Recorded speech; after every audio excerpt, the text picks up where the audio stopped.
Hey, you guys.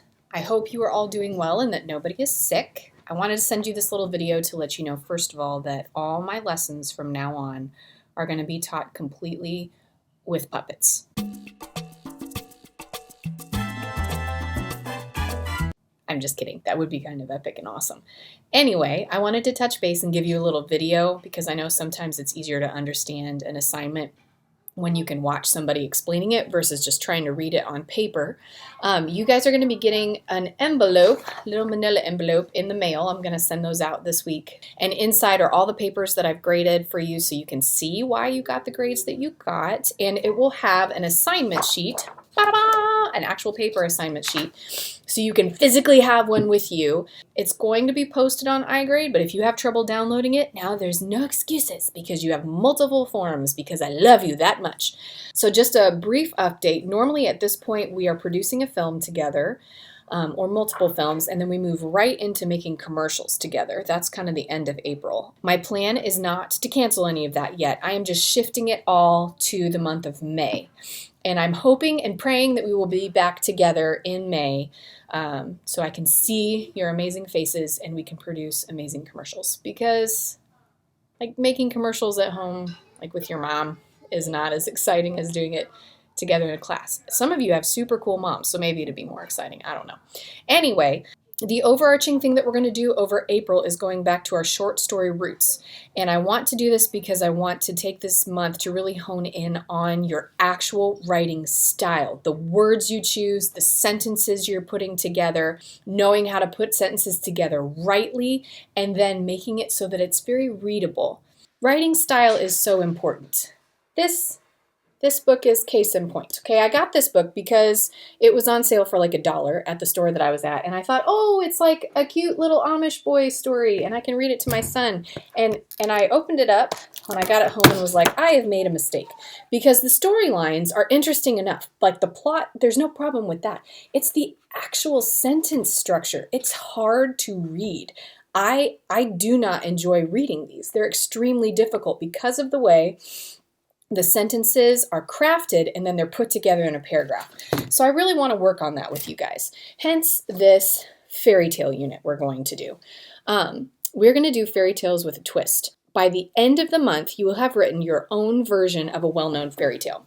So you're going to pick a fairy tale that is already well established, like Cinderella or Sleeping Beauty, or like it could be something from another culture. We're going to read a bunch of fairy tales, 3 to be exact, so I guess it's not a bunch.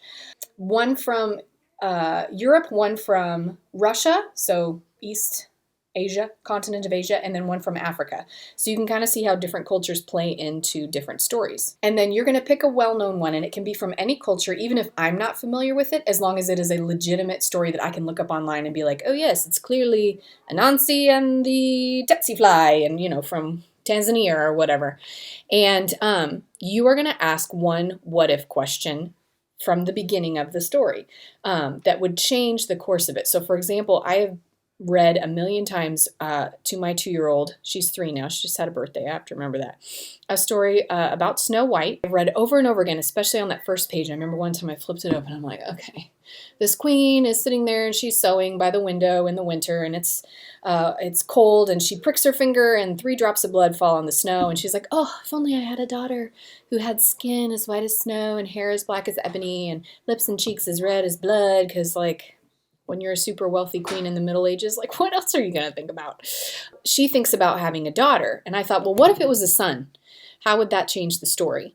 And realizing it would be not about looks, like the stepmother that would come along eventually wouldn't be like, oh, who's the fairest of them all, because that wouldn't translate between the genders. What would happen is it would probably become more about the throne. Like, what if that stepmother had another child and wanted that child to be on the throne? And so there was this, I got to get rid of this kid so that my kid, or like I can stay on the throne, etc., etc. It would change the whole course of the story. So you're going to pick your fairy tale that you want to deal with, and you're going to ask, what if blank was different? How would it change it? And you're going to rewrite the story. That story is going to be due at the end of April. Beginning of May 1st, I think, is when the week ends. Again, all of this is on your sheet. And it's going to be between 5 and 15 pages, and I'm going to go 50-50 again between plot and how you're actually writing. So pay close attention to the chart that you're going to get with all of our assignments. You can email me with any questions. Just make sure you've read everything twice before you email me, because if I get a question that you're like, what about this? And I'm like, it's written in like 5 places, I'm going to be a little ticked off.